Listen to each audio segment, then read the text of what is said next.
amados, estamos aqui para estudar um pouco da nossa célula Amor, a Essência de Deus. Estamos começando agora um novo período e eu estou muito feliz de contar com a sua ajuda, com o seu apoio, embora esteja falando aqui com o líder de célula, mas também com as pessoas em geral que estão se expondo a esse tema. Então, essa ministração ela não é exclusiva à liderança, mas ela alcança todos para que todos tenham oportunidade de receber aqui essa palavra pastoral acerca do nosso tema Amor, a Essência de Deus. O primeiro capítulo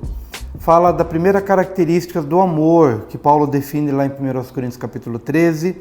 quando ele diz que o amor é sofredor. O objetivo dessa primeira ministração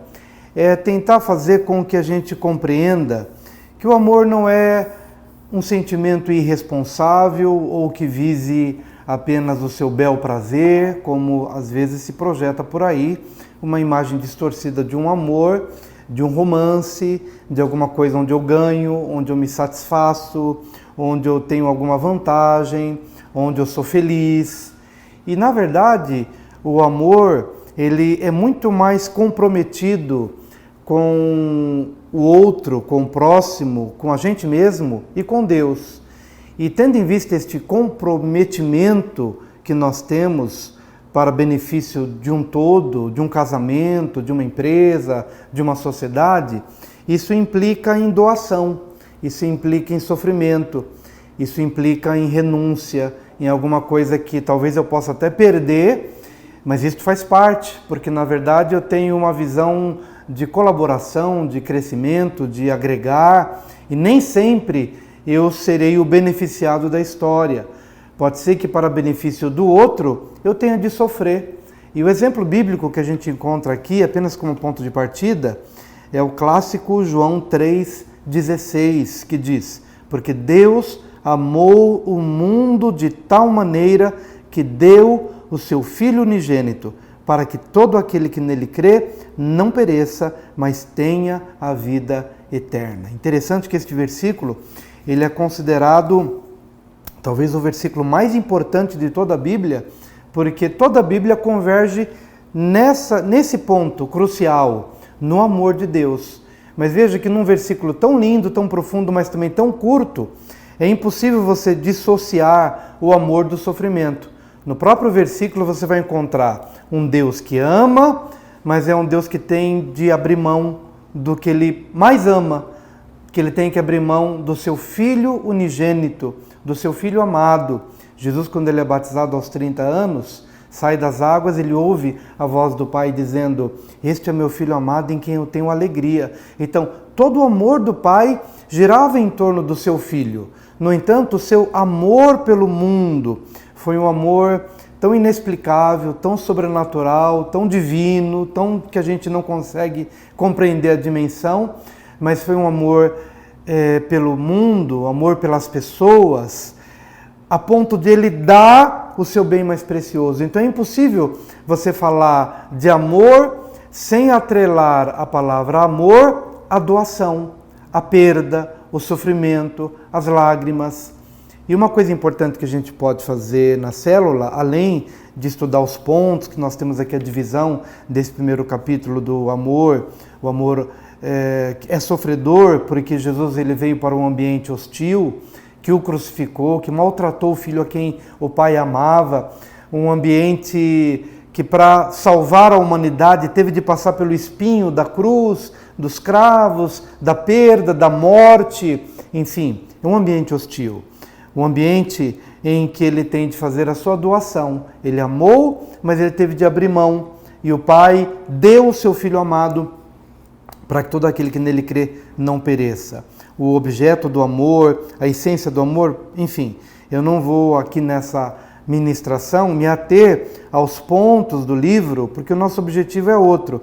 É de fazer com que você se sinta estimulado a realmente ministrar ou receber, se você é um membro da célula, receber a ministração do seu líder, ali, baseado naquilo que a gente conseguiu colocar nesse material, mas para além da leitura do livro ou da exposição do líder, entender que a essência dessa primeira ministração, O amor sofredor é compreender que todo aquele que se enveredou pelo caminho do amor, ele certamente vai padecer, ele vai precisar abrir mão, ele vai ter lágrimas. É como um casal que a gente abençoa na bênção, né, nupcial, na bênção conjugal, na bênção do casamento, e que a gente projeta sobre este casal todo o nosso sonho de que esse casal de fato seja feliz, que ele se complemente, que ele tenha filhos, que o casal tenha filhos e que uma família cresça de uma maneira gloriosa. Mas é sempre importante saber que nessa jornada, ainda que crescendo, fincando raízes, estabelecendo família, mas haverá momentos em que este casal vai experimentar a dor, vai experimentar o choro, mas o amor que sofre, ele está comprometido a fazer aquilo dar certo. Não, aquele tipo de postura que faz com que, puxa, eu quero me relacionar com a minha esposa, com o meu marido, com a minha família, mas, por exemplo, na hora da dificuldade, eu já não tenho mais compromisso com você. Este não é o verdadeiro amor. Infelizmente, é necessário que se aborde esse tema, este assunto, como exemplo do que acontece em muitas famílias. Por exemplo, quando o casal, na recepção de um filho, de uma criança que nasce, eventualmente uma criança nasce com alguma necessidade especial, e quantos casos que nós vemos o marido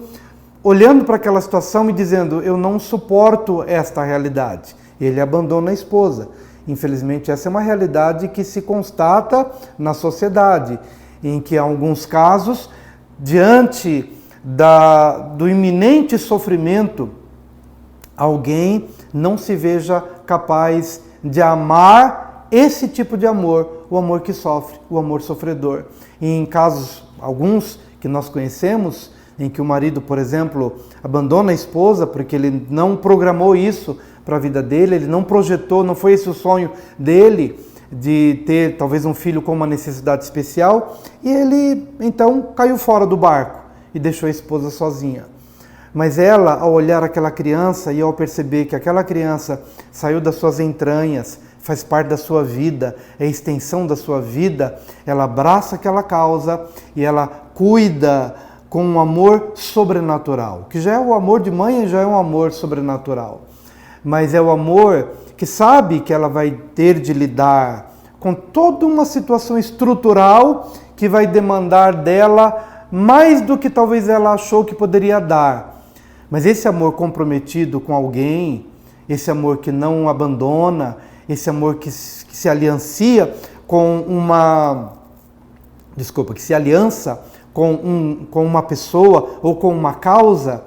é esse tipo de amor maduro, é o amor ágape, é o amor de Deus. Não é um amor de amigo que de repente você vira a cara para o amigo quando o amigo te contraria. E também não é o amor eros, relacionado ao prazer sexual, mas é o amor de Deus, é o amor ágape, é o amor que ele trafega nos ambientes hostis, porque ele tem uma visão de salvar, de resgatar, de abençoar. E nessa nossa jornada, nada melhor do que falar sobre o amor sofredor, porque não teria sentido falar qualquer outra natureza ou qualquer outra característica do amor se a gente não começar do começo, né? Se a gente não começar por esse amor, o amor ágape, que Deus amou o mundo de tal maneira